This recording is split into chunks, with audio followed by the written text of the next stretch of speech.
Hello everyone. Now we will start our next chapter, that is breathing and exchange of gases. So in this chapter you have to learn about the human respiratory system completely.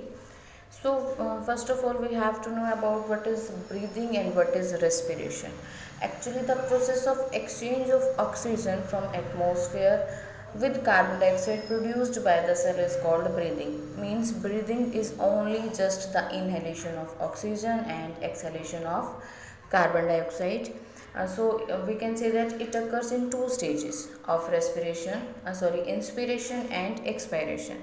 During inspiration, air enters into the lungs from atmosphere, means air enters into our body, and during expiration, air leaves the lungs, and the air which leaves the lungs contain carbon dioxide.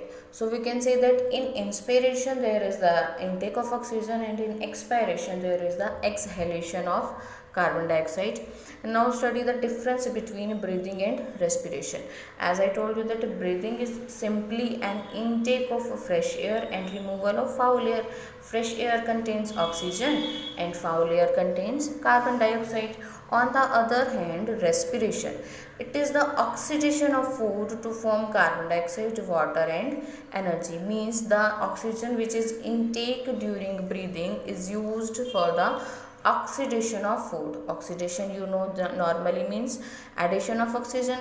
So when this oxygen combines with the food, it leads to the oxidation of food, or we can say that burning of food also. So during this process, carbon dioxide, water and energy is released.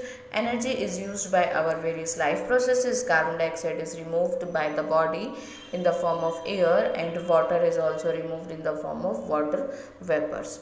So next point is breathing is a physical process only. Only physical process means there is the inhalation of oxygen and exhalation of carbon dioxide. But respiration is a biochemical process. This word is very complicated.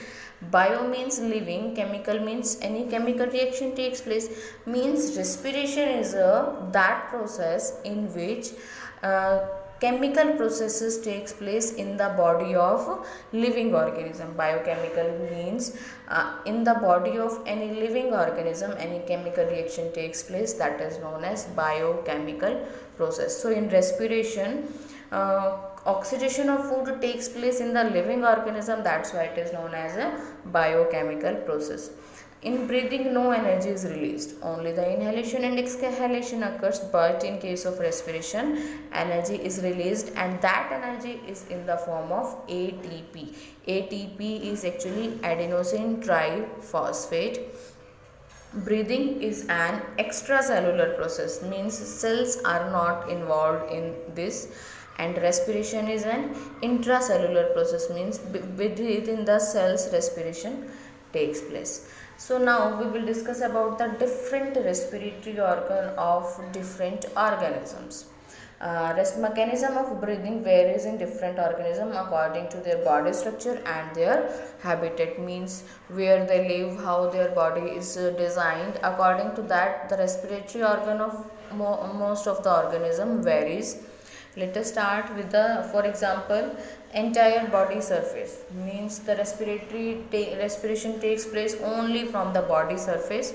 So the sponges, coelentrates and flatworms, these are the organisms in which respiratory organ is only the body surface. Next one is the skin. Skin is the respiratory organ of earthworm. Next is the tracheal system. We already studied this about in class 10th, that insects like grasshopper, cockroach, in that cases tracheal system is present. Next one is the gills. Gills are always present in the aquatic organism. You can say Pisces. Pisces includes fishes. Pisces includes fishes, and aquatic arthropods means those arthropods which lives in the water. And last one is the lungs. Lungs, we are the mammals and we respire through lungs. So amphibians, mammals, or we can say reptiles and birds also respire through lungs. So these are the different respiratory organ of different organism. Now let us start with the important topic of our chapter, that is the human respiratory system. First of all, we have to know about how the human respiratory system is made up of. It consists of a pair of nostril, then pharynx, larynx, bronchi and bronchioles that finally terminates into the alveoli. Let us see in this diagram. And this is the nasal chamber. You can say this is the nostril. So after the nostril, air enters into the nasal cavity, that is also known as nasal chamber. After the nasal cavity there is the pharynx, and after pharynx there is the larynx. Larynx is also known as voice box, which helps in the production of sound. After the larynx, a tube-like structure is present that is known as trachea. Trachea opens into two bronchus, one in this lung and one is this lung. These are the bronchi. Plural is bronchi and singular is bronchus. After that, you can see in this diagram that this bronchus divides into many branches. These are the bronchioles. This one are the bronchioles, and finally bronchioles terminate into a this structure, cotton pad like structure. This is known as alveoli. This is the diagram of a human respiratory system. So let us see. Nasal chamber opens into pharynx. From here you can see this is the nasal cavity, nasal chamber. This opens into pharynx, that leads to larynx, and pharynx finally leads to larynx. Larynx contain voice box that helps in the production of sound, means the sound which is produced in our body due to the sound box, or you can say voice box. After that, the trachea. Larynx opens into trachea. The trachea, primary, secondary and tertiary bronchi and initially bronchioles are supported by cartilaginous rings to prevent collapsing. What is the meaning of that? Let us see here. This is the trachea, and this contains some cartilaginous rings like structure, which helps in the which prevent the collapsing of trachea when air is not present. So for example, this is a tube like structure. So here these are the rings are present to prevent the collapsing when air is not present in the trachea. Okay, these are the cartilaginous rings. So to prevent collapsing in the absence of air, each bronchiole terminate into a irregular walled vascularized bag like structure called alveoli. You can see in this diagram also. These are the alveoli. These corner bag like structures are the alveoli, and these finally helps in the exchange of gases. Each bronchiole terminates into irregular walled vascularized bag called alveoli. The branching network of bronchi, bronchioles and alveoli collectively form the lungs, means the branching network of bronchi. First this bronchi which enters into the lungs, after that bronchioles, and finally air sacs. So these forms the lungs. Now two lungs are covered with double layered pleura having a pleural fluid between them to reduce the friction of lung surface. You can see here that these two are the lungs, and there is the a layer present on this. This is known as pleura. You can also see here that this is the pleural fluid, means two layers are filled with a fluid that is known as pleural fluid, and this is the pleural membrane which helps to you can say which protects the lungs from mechanical shock, or you can say to reduce the friction of lung surface. And now the respiratory system of human beings consists of two parts, conducting parts and exchange parts. Conducting parts includes only those parts which helps only in conduction. For example, conducting parts include nostril. From nostril the air enters into our body, pharynx, after that larynx, and then trachea.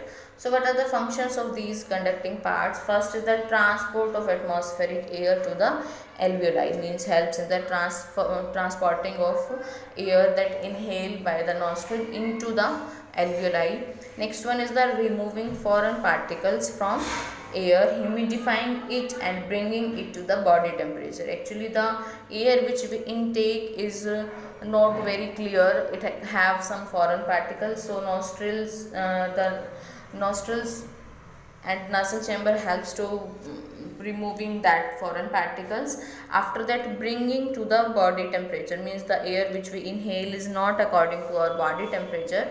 So these conducting parts helps the air bringing it to our body temperature. Next one is the exchange part. Exchange part are only the alveoli, means it is only the site of actual diffusion and of oxygen and carbon dioxide between blood and atmospheric air, means only from the alveoli exchange of gas occurs.